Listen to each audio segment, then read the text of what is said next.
Oke, jujur pertama kalinya ban mobilku bisa dibilang kempes. Awal-awalnya aku nggak ngira kalau ban mobilku kempes, soalnya kalau di Korea itu habis musim dingin atau musim panas, diakibatkan perubahan cuaca, kadang tekanan udara di dalam ban itu agak berubah.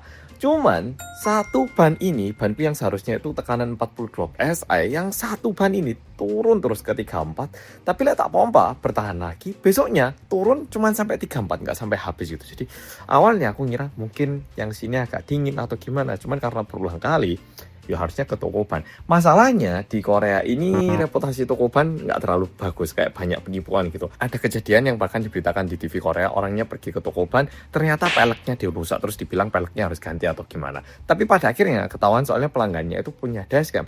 Nah gitu itu, jadi aku pun setelah beli mobil di Korea, setelah 7 tahun aku balik Korea ini, pertama kalinya ban mobilku bocor. Dan aku jujur bingung harus kemana. Dan sedikit informasi buat Popo.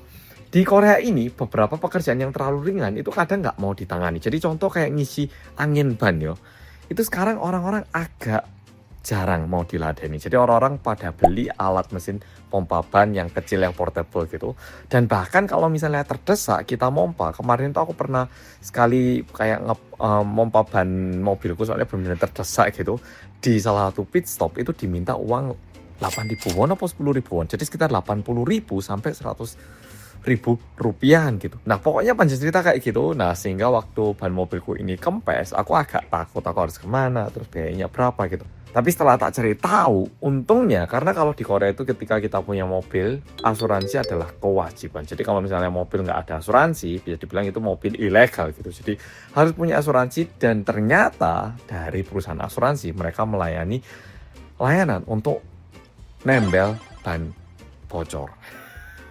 Dan aku pun nggak percaya awalnya apakah beneran gratis. Jadi malam hari tak panggil, ternyata orangnya beneran datang, mobilku diangkat, dicek, ternyata ya seperti yang Polo tahu, setelah disemproti busa ada satu bagian yang mengeluarkan busa, ternyata ada pakunya. Tapi karena pakunya ini udah terlalu lama di ban, katanya paku kan sebenarnya belakangnya agak apa namanya cembung gini ya toh. Tapi karena udah terlalu lama dan terus tak pakai, pakunya itu jadi flat gitu. Jadi orangnya agak sempat kesusahan, tapi untungnya berhasil dicabut dan dibenarkan. Habis itu benar gratis.